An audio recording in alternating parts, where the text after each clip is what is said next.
Filipino 8 tayo ngayon quarter 1, ikapitong linggo na may paksang paggamit ng mga pahayag sa pag-aayos ng datos.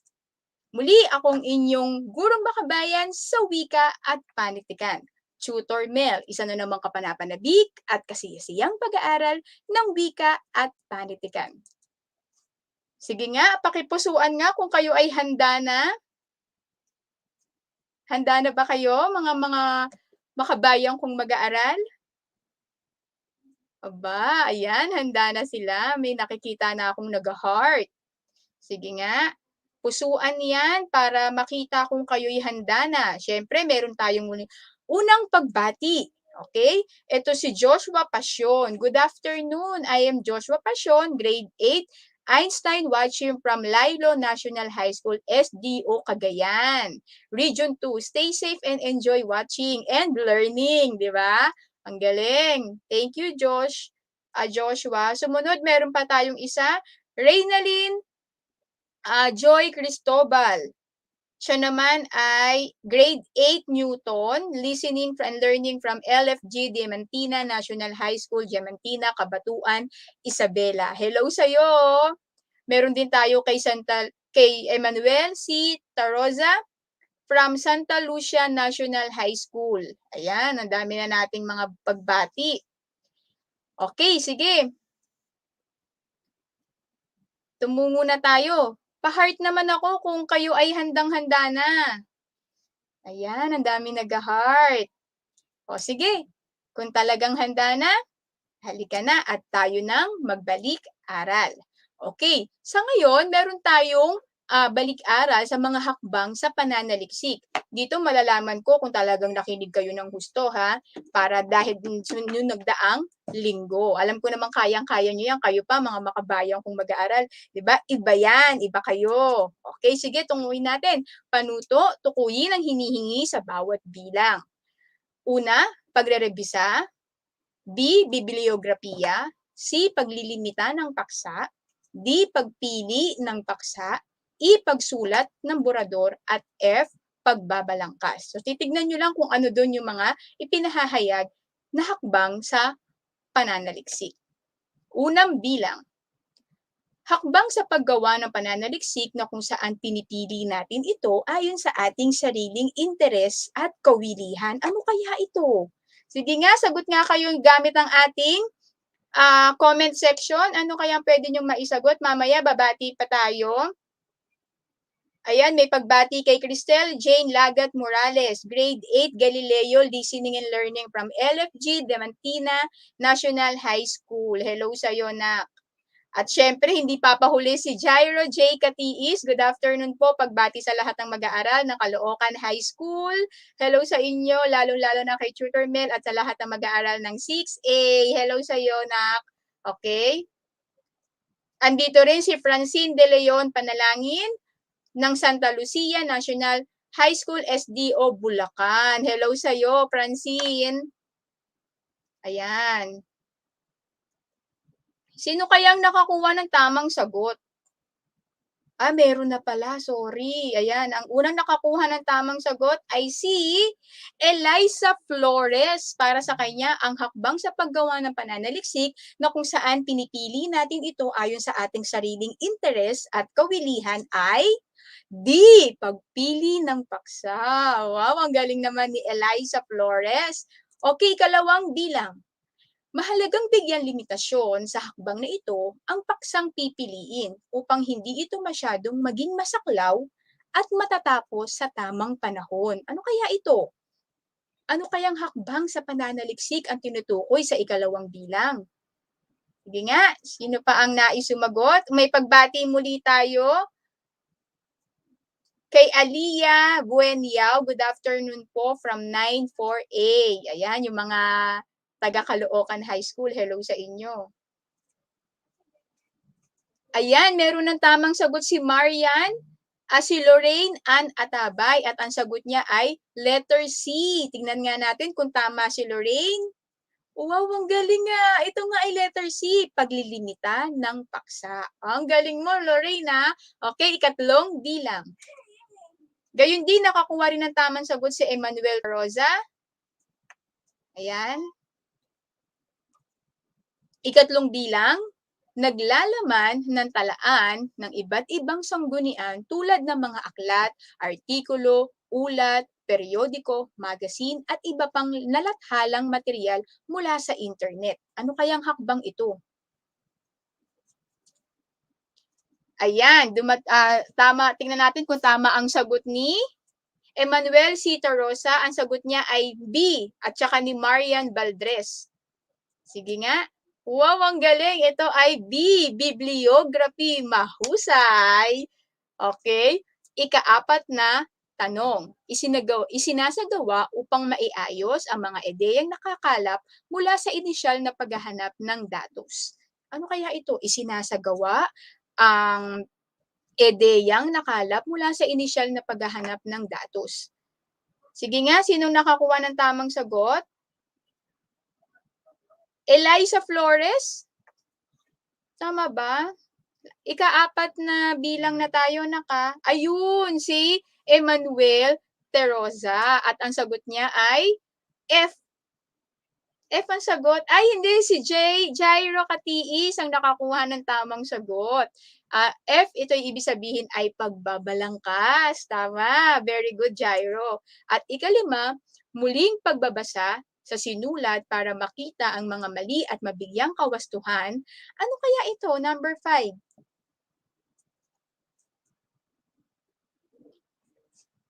Muling pagbabasa sa isinulat para makita ang mga mali at mabigyan ng kawastuhan. Mukhang si Jairo na naman ang naunang sumagot. Ang sagot niya ay A, pagre-revisa. Ang galing. Dahil dyan, mahuhusay kayong lahat. Bibigyan ko kayo ng maraming puso. Ayan. Pinapakita ko na ako'y mapagmahal na makabayang guro, kaya sa aking mapagmahal na makabayang mag-aaral. Okay? Ngayon, meron akong mga salita na nais kong tignan ninyo kung ito ba ay sa panahon ngayon, ito na yung mga umaalingaw-ngaw, ika nga sa ating lipunan. Bagong variant ng virus. Bigyan nyo nga ako ng kaunting hinuha ninyo o opinion ninyo patungkol sa bagong variant ng virus ngayon. Na kung saan ay, hello sa'yo, Jake Antonio. Ayan, matagal na nagsabi sa akin yun, ma'am, gusto ko pong mamanood. Ayan, very good. Jake, andyan ka na. Okay? Sige nga, nais kong ngang pakinggan, o nais kong ngang makita kung ano ang maaari niyong masabi sa bagong variant ng virus. Opinion niyo lamang. Nais ko pakinggan ang inyong mga opinion patungkol sa bagong variant na yan. Sige nga. Ayan, ayon kay Eliza Flores, mabilis pong kumalat, ma'am, ang bagong variant ng virus, 'di ba? Kahit halos 2 taon na, 'di ba? Nakikita pa rin natin yung epekto. At ayon naman kay Marian Valdres, yun nga, mabilis na kumalat ang bagong variant. Ito po, ayon din kay Joshua Passion, ito po ay delikado, mas delikado. Yes, kaya dobleng pag-iingat pa rin. Huwag pa rin pakampante dahil ang virus ay hindi natin nakikita. At alam naman natin na marami ng buhay ang nasawi ng dahil sa hindi pag-iingat ng virus na yan. Sabi naman ni Eldrin Implica, bagong nakapagbibigay ng takot at pangamba. Totoo, di ba? Simula ng kapag kaya minsan ayoko na manood ng balita kasi yun ang maririnig mo. Pero ito rin ay isang pagbibigay sa atin ng paalala na tayo ay mag-ingat sa ating ginagawa.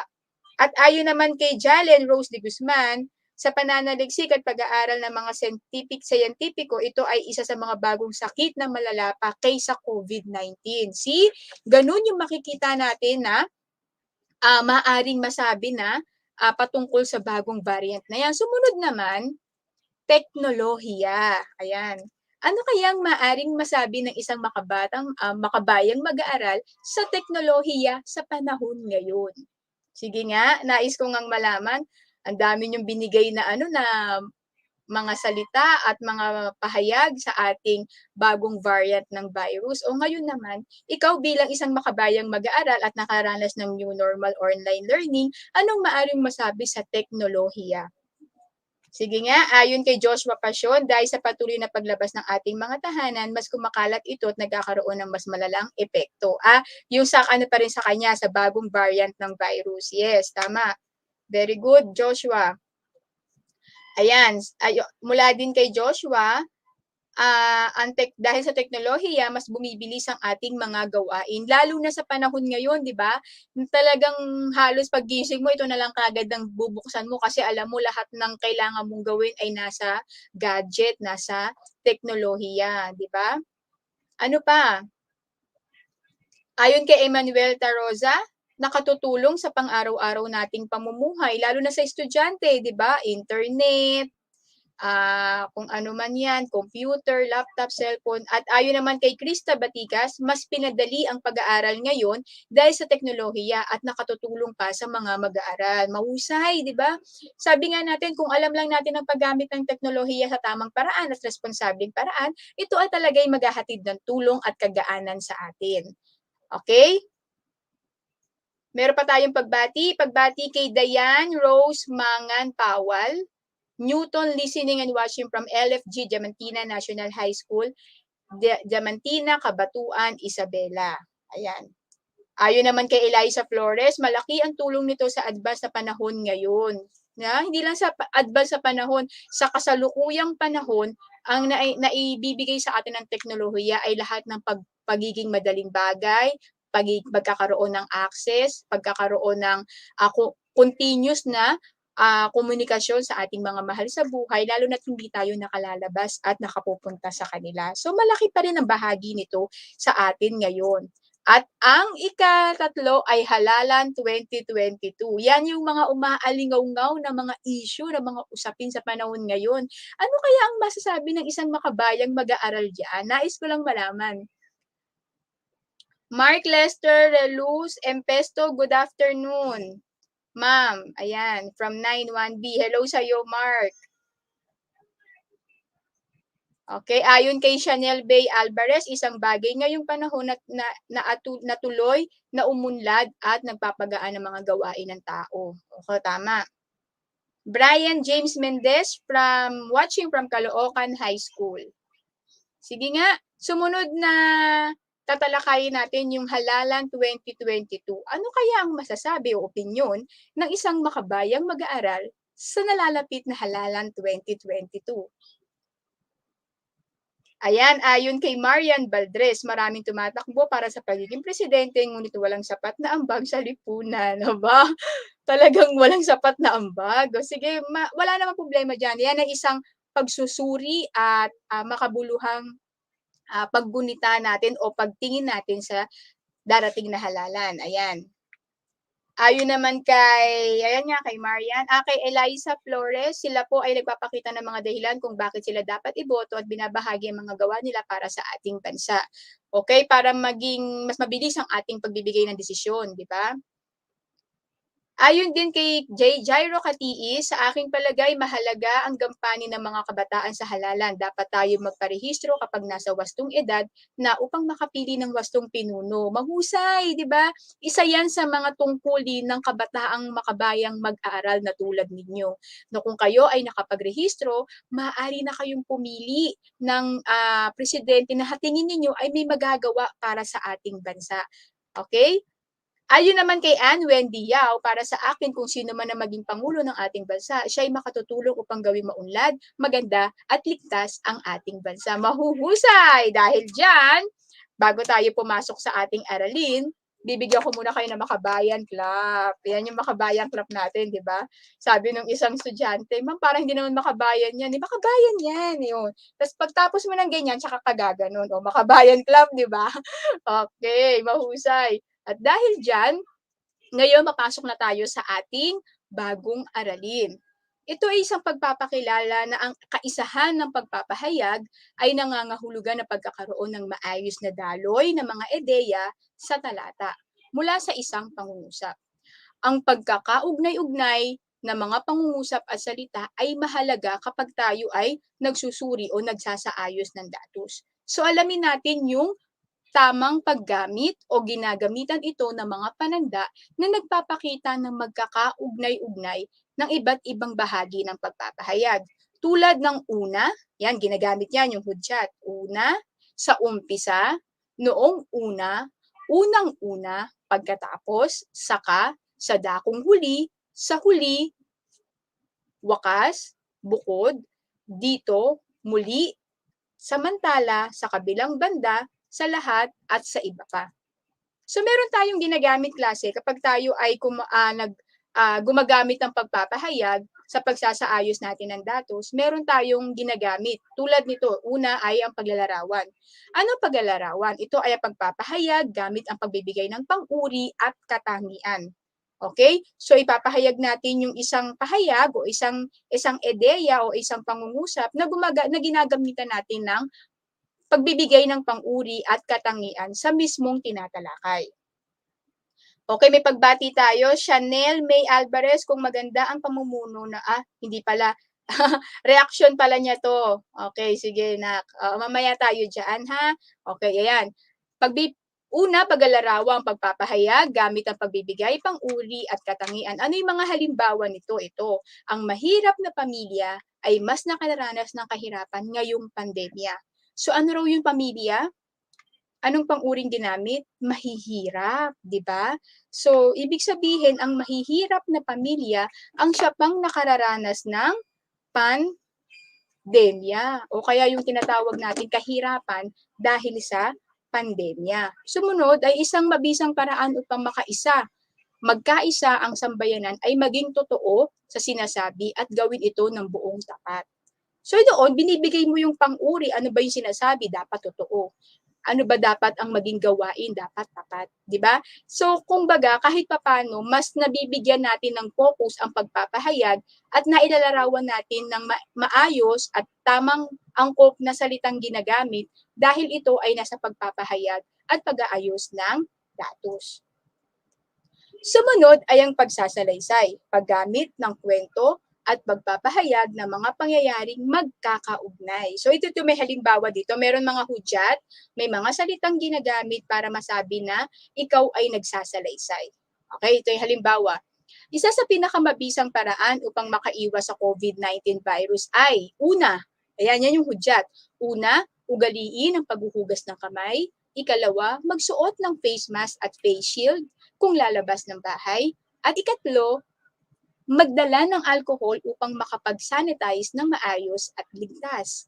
So dahil gumamit ka ng hudyat na una, ikalawa, ikatlo sa pagsasalaysay, mas naibibigay mo ng maayos at angkop ang iyong pagpapahayag ng mga datos. Naintindihan nyo ba? Ayan, may mga sumagot na sa atin. Kailangan makapangalap ng maraming datos ang isang manunulat kaugnay sa paksang kanyang isinusulat. Very good, Joshua Pasyon. At isa ito sa paraan para mas makakalap ka ng datos na maayos mong maisusulat.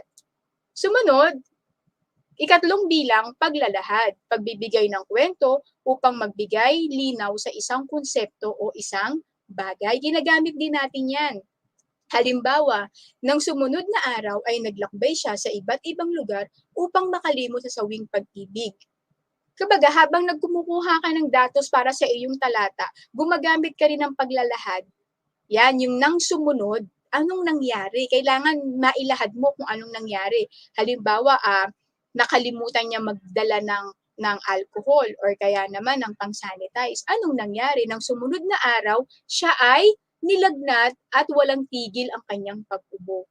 Kasi nga, nakalimot siya sa kanyang pagdala ng alcohol at mag-sanitize. Okay? Sumunod na halimbawa, nang sumunod na linggo, siya ay nakaranas ng matinding pagsubok sa kanyang kalusugan. So, mahalaga rin pala, pag tayo bumubuo ng isang talata klase, mga makabayaw kung mag-aaral, ito pala ay dapat na nailalahad mo gamit ang mga tamang hudyat sa paglalahad. Okay? Yan, pagbibigay ng kwento upang magbigyan linaw ang isang konsepto at isang bagay. Ika-apat, pangangatwiran. Kasama rin sa pagbibigay ng pagpapahayag o paggamit ng pahayag ang pangangatwiran. Sa anong kadahilanan? Dahil sa pagbibigay ng katwiran at sapat na katibayan ay may hangaring itong maka-impluensya. Ayan, according kay Joshua Passion, upang mas magkaroon ng buhay ang isinusulat. Tama. isa sa mga pagpapahayag nating klase kaya nga sabi 'di ba kaangkupan ng salita ang ginagamit para ito ay maging makabuluhan at maging maayos ang daloy ng talata. Okay, halimbawa kapag ikaw ay nagpapakita ng pangangatwiran, lubos ang aking paninindigan na kailangan maging mapanuri sa pagpili ng susunod na pangulo ng bansa. Okay? Dahil gumamit siya ng salitang lubos, yung nakikinig sa kanya para naiimpluwensyahan na siya na tama yung kanyang sinusuri, tama yung kanyang ibobotong pangulo. Tama? Naintindihan niyo? O yan. Sumunod naman, sang-ayon ako na sa isang mabisang paraan ng pagtawa at positibo sa buhay upang makaiwas sa depresyon tulad ng pandemya. Lagi lang tayo nakasmile, di ba? At saka, maging positibo lamang sa buhay. Isa itong paraan para tayo ay makaiwas sa tinatawag na hindi ka nababagot ka, nalulungkot ka, nade-depress ka kasi palala ng palala yung sitwasyon ng COVID-19. At ang ikalimang pagpapahayag ay sanhi at bunga. Okay, 'di ba sanhi at bunga? Ibig sabihin, tinatalakay rito kung ano ang sanhi o dahilan at kung ano-anong kinalabasan. Sa paraang ito, madaling maikintal sa isipan ng mambabasa o nakikinig ang mga pangyayari. So isang mabisa ring paraan ito para makapagpahayag ka ng isang talata na kung saan maaaring kumintal sa isip ng mga manonood o ng mga babasa o nakikinig.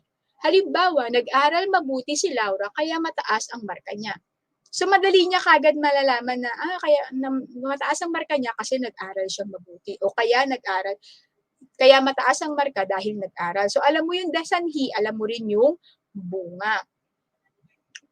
Sumunod, tumaas ang bilang ng kaso ng COVID-19 dahil marami pa din ang hindi sumusunod sa healthy protocols ng pamahalaan. So dahil na ipapakita natin sa sanhi at bunga ang dahilan at bunga, mas nagkakaroon ng kaangkupan ang mga tao sa iyong talatang ginagawa. Nakikita nila kung ano ang pwedeng maging sanhi at maging bunga ng kanilang aksyon. Naintindihan ang ating pagtalakay? Sige nga, kung naintindihan nyo nga, bigyan ako ng puso. Yan. Puso, yan. Sige nga, tingnan ko nga. Ayan, ang daming puso. Huwag din kayong mahiyang i-share ang ating link, ibahagi ang ating link sa iba para mas marami tayong maabot sa ating itulay session ngayong Miyerkules. Okay? Pwede ko rin, sandali lang. Kasi may sige, singit ko na rito. Meron kasi ako ditong ginawa na para pwede nyo rin, dito, yan. Pwede nyo rin siyang, sandali lang. Pwede rin kasi siyang magamit at maraming makapanood ng ating live.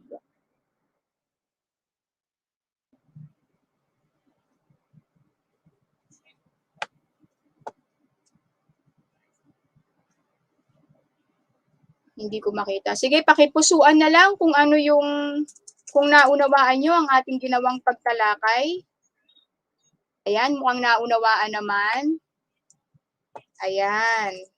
Okay. Dahil naunawaan nyo,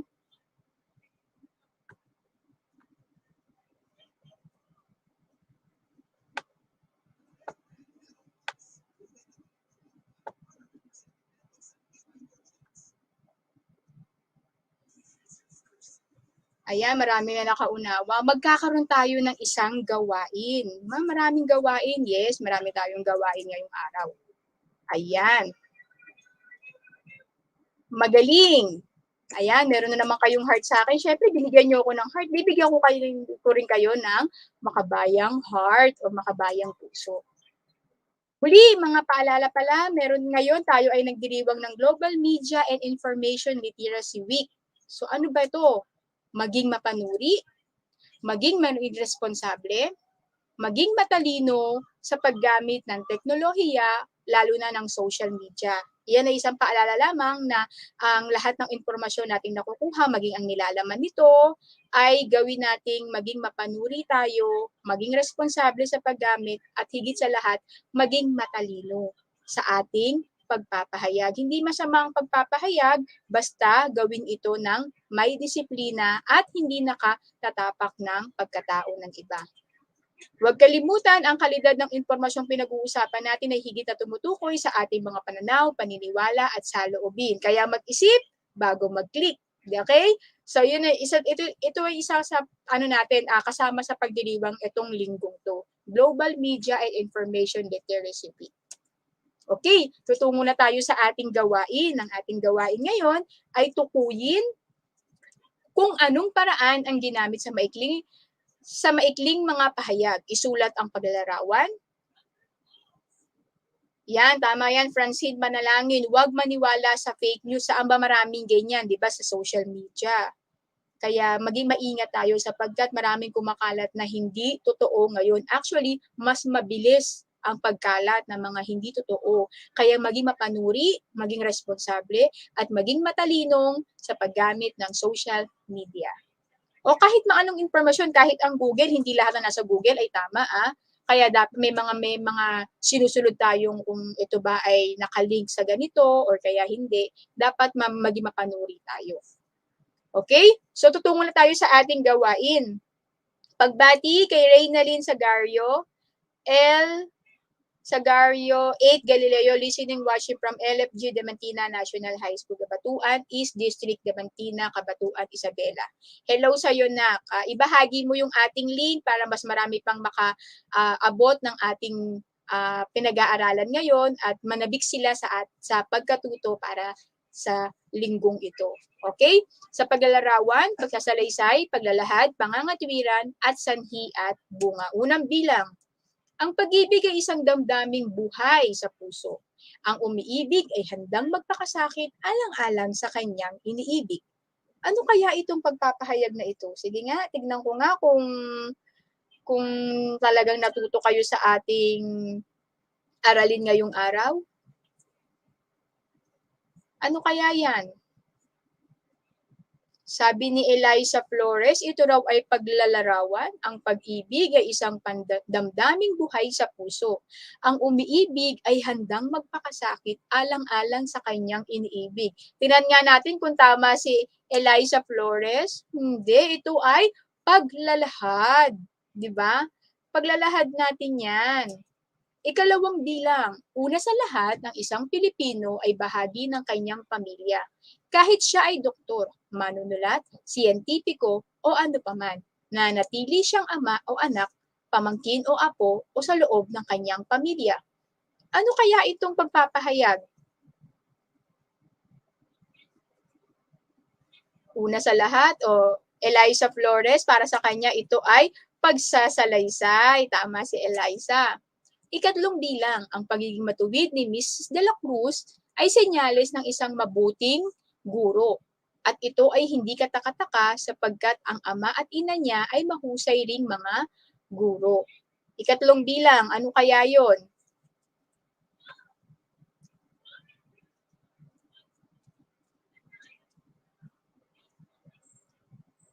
Sapagkat pangangatwiran, sagot ni Jairo, katiis, very good, ito ay pangangatwiran, mahusay. At ikaapat na bilang, nagkaroon siya ng cancer sa baga dahil sa paninigarilyo. Ano kaya ito? Alayson Kate Banyes, ito raw ay, anong sagot ni Alayson? Alaysa? Ayun, kay Francine De Leon Panalangin, ito raw ay sanhi at bunga. Tama, nagkaroon siya ng cancer sa baga dahil sa labis na paninigarilyo. At ikalimang bilang, punong-puno ng nakatatakot na larawan ang kanyang ulo. Ano kaya ito? Punong-puno ng nakatatakot na larawan ang kanyang ulo. Ano kaya ang pagpapahayag na ginamit diyan? Sige nga. Punong-puno ng nakatatakot na larawan ang kanyang ulo. Joshua Passion, ito ay paglalarawan, mahusay. Dahil dyan, bibigyan ko kayo ng Makabayan Club. Yan, magagaling. Okay, tumungo naman tayo sa pangalawang gawain. Siyempre, hindi lang yung unang gawain. Meron din tayong pangalawang gawain. At ito, para mas makita natin kung naunawaan nyo nga yung sinabi nating pagpapahayag sa pagsasaayos ng datos. Ano-ano yung mga paggamit ng pahayag.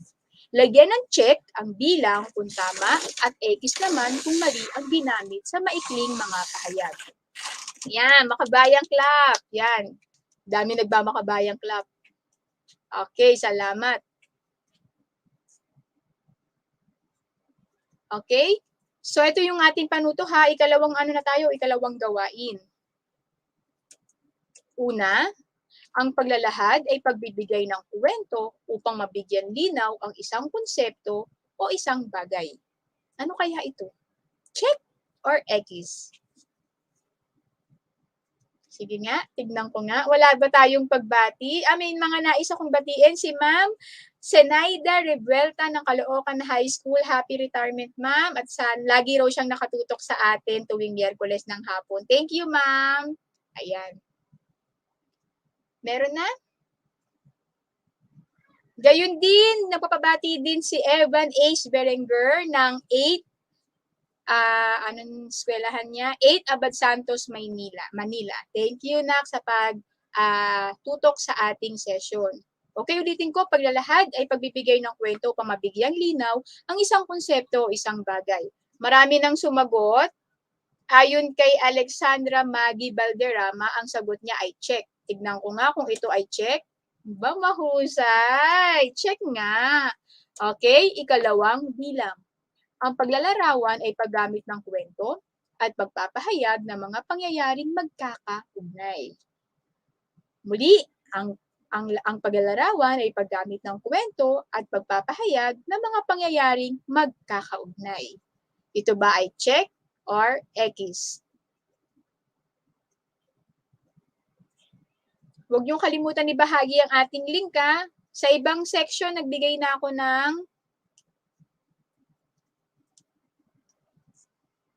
sa iba, oo, sa iba.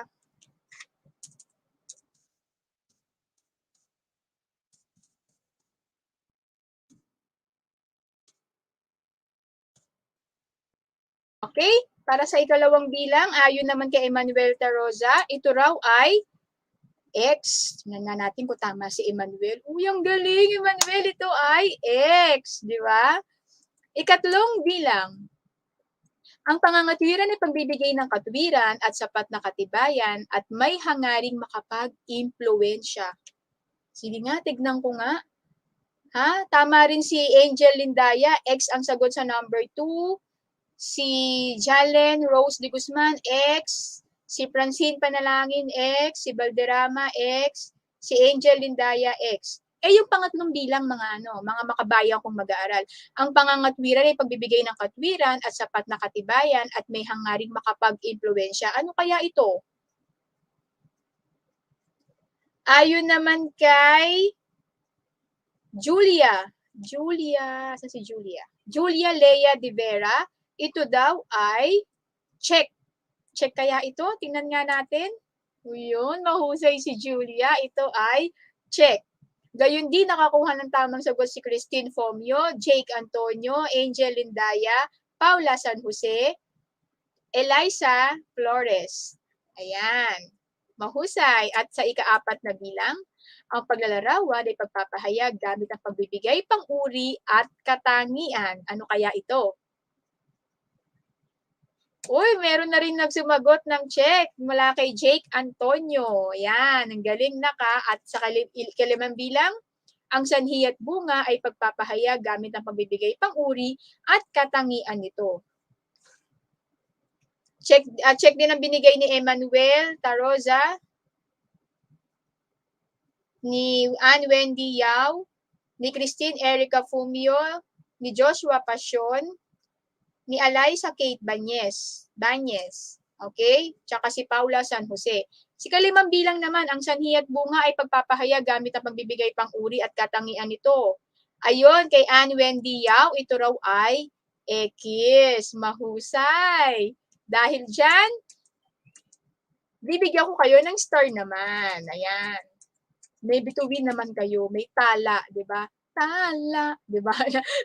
Papakanta pa ako, 'yan. Para naman ma-inspire kayo dahil nakadalawang gawain tayo at nakita ko namang pinaghandaan niyo talaga, nakinig kayo sa ating pagtalakay. Hindi lang kayo kasiya-siya kundi kapanapanabik na pagtalakay din ang ginawa sa inyo. Dahil diyan, bakit mahalaga? Andiyan na tayo sa bakit mahalaga. Sige, pusuan niyo nga muna kung nais niyong malaman kung bakit mahalaga. Sige nga, pakipusuan nga. Pusuan muna. Ayan, nais niyo malaman kung bakit mahalaga. Dahil mapapatulan na naman ng makabayan yung guro. Ayan. Ayan, may mga nagpuso na. O sige nga, bakit mahalaga ang pag-aaral na ito? Una, sa pagpapahayag, wastong daloy ay kailangan, mga hudyat ay tulong, at pangangailangan. Kaya ito ay isaisip ng hindi mawaglit upang pagpapahayag tayo ay wagi. Di ba? O palakpakan naman dyan. Maraming heart. Kaya mahalaga ang ating pagpapahayag, paggamit ng pagpapahayag sa pagsasaayos ng datos. Okay? At syempre, dahil tayo ay nasa ikapitong linggo ngayon, hindi mawawala yung pagtalakay natin o yung pagkilala natin sa mga magigiting nating makabayang mag-aaral. Okay? Meron tayong pagpupugay para sa kanila sa nagdaang linggo. Ayan, sila yung tinatawag natin Cuties of the Week, Makabayang Mag-aaral, Filipino 8, Itulay Online Tutorial. Sige nga, sabik na ba kayong malaman kung sino sila? Ayan, mukhang sabik na kayong malaman. Sige, unang-una, ang nakakuha nating top fan. Si Joshua Pasyon ng Lailon National High School, SDO Cagayan, Region 2. Hello sa'yo, Nak. Salamat. Ganda niyo po, Tutor Mel. Ay, nabasa ko pa. Ikaw talaga, Alexandra. Okay, salamat sa'yo ha. Okay, sumunod. Ang top sharer natin, sino kaya? Oh, syempre gusto ko malaman kung sino to. Excited na kayo? Angel Portes ng Caloocan High School, SDO Caloocan. Hello! Ayan, thank you, Angel. Siya yung pinakamaraming shinare na link. Kaya marami tayong napaabot na tulong. Ayan, nagpasalamat na si Joshua Passion. Maraming salamat po. Ayan. Meron pa, Joshua, dahil most active ka last week, di ba? Nakakuha ka rin ng most active na makabayang mag-aaral.